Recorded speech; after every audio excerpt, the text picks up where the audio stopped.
Today, we're going to tear up the old rule book on motivation. We all have these gut feelings, right? About what makes people tick, what gets them to really lean in and do their best work. But you know what? A whole wave of fascinating research is suggesting our common sense is, well, it's often uncommonly wrong. I mean, this is the question, isn't it? For any manager, any teacher, any parent. And we almost always reach for the same set of tools time and time again. But are they even the right tools for the job? Let's take a look at the standard approach.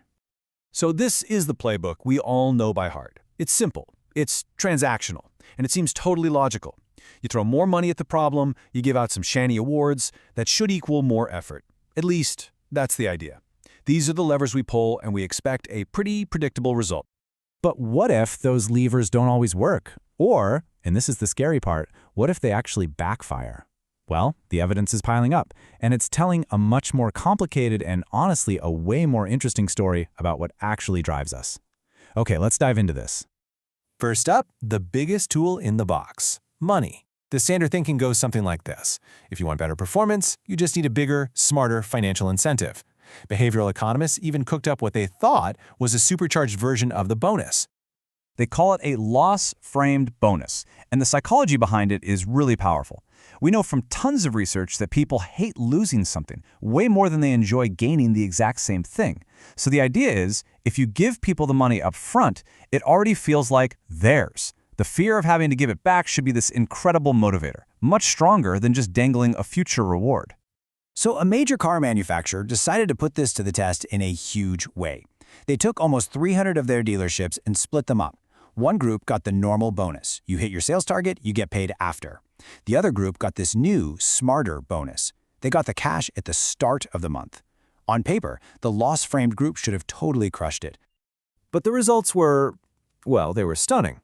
The so-called smarter bonus actually led to a sales drop of over 15% for one of the main car groups. Whoa! Instead of motivating, it just completely backfired. This is Exhibit A, that when it comes to money, how you give it can have these powerful and deeply unintended consequences. Okay, so if making a bonus psychologically smarter totally flops, then what does work? Maybe we're just too obsessed with the amount of money and not paying nearly enough attention to the way it's actually delivered. And this next experiment looks at exactly that. So check this out. Researchers hired a bunch of students for a really mind-numbing data entry job. After an hour, some of them got a surprise gift. One group just got a plain €5 bill. Another group just got a thank you card. But a third group, they got the same €5, but it was delivered with this small, personal touch. The bill was folded into a little origami butterfly and attached to a handwritten thank you card. And this is where it gets really cool. The cash by itself? A tiny little boost. The thank you card on its own? A bigger boost. But the €5 delivered with that little bit of personal effort, that origami butterfly, had a massively larger effect on productivity than anything else. It just goes to show you, the signal of appreciation, that feeling that someone took a second to do something thoughtful, that can be way more powerful than the actual cash value of the gift. Okay, so money is way more complicated than we think. What about non-monetary rewards? You know, things like Employee of the Month. They're everywhere. They seem like such a simple, harmless way to recognize great work. But again, the research shows there's kind of a dark side. So let's look at this big company that gave out a Best Rookie award every quarter. It was purely symbolic. There was no money attached, just public praise for the top 10 new salespeople. I mean, this is straight out of the traditional motivation playbook, right? But the really critical question the researchers asked was this: how did winning this award actually affect the winner's performance down the road? Did it light a fire under them to keep climbing, or did something else happen entirely? The results were completely backwards.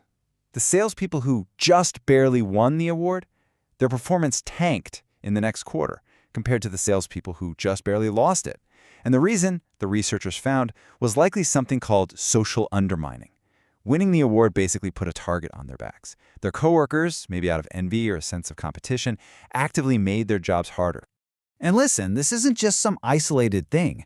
In another study at a laundry plant, a simple award for perfect attendance worked great on one level. Tardiness plummeted by 45%, but it had this bizarre side effect. The productivity of the most punctual workers, the people who were already showing up on time because they wanted to, it actually fell by 8%. It's like the award crowded out their own internal drive for one thing, so they slacked off on another. So if the stuff we try to control inside the office, like money and awards, is this tricky, where else can we look for clues about motivation? Well, the next set of findings shows that some of the most powerful drivers of performance have nothing to do with company policies at all. They come from our environment. Let's think about inventors for a second. These are people on the front lines of creative performance. What possible external factor, something completely outside their company's control, could actually predict the quality of their work? The answer is, well, it's pretty wild. Sunshine, yeah, that's right. A massive study of every single U.S. patent over 34 years found a clear connection. In years with more sunny days, inventors didn't just churn out more patents, they produced more original and more valuable patents. It just suggests that our mood, which is so deeply tied to our environment, plays this huge unsung role in our ability to be creative. All right, so the final piece of the puzzle isn't about our external environment, but our internal one.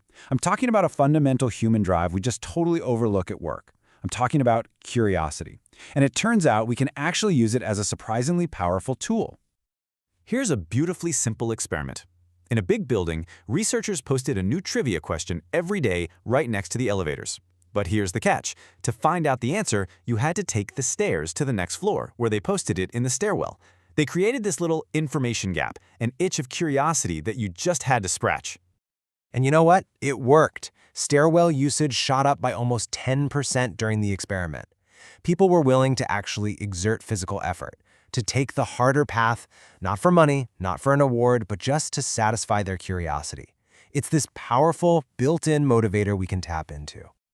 So, what does all this mean? Where does it leave us? Well, the old transactional model of if you do this, I'll give you that is clearly deeply incomplete. We need a new playbook, one that actually recognizes the complex psychological and social forces that are really at play. And the new playbook looks totally different. It's not that money is irrelevant, but how you give it, the signal of appreciation it sends, that can matter so much more. Awards aren't just simple wins. They create winners and losers, and that comes with hidden social costs. And motivation isn't just about the task at hand. It's shaped by our environment and our own innate curiosity. I think the biggest shift is moving from the simple transactional view to a much richer psychological one. And all this brings us to one final really powerful question. The old playbook was all about us pushing levers and pulling strings to make people do things. But this new science points to a completely different approach. What if the goal isn't to motivate people directly at all, but to build the kind of conditions, the culture, the environment, the psychological safety, where their own intrinsic motivation can just come out and flourish? Now that's a much harder question, but all the evidence suggests it's the one we should be asking.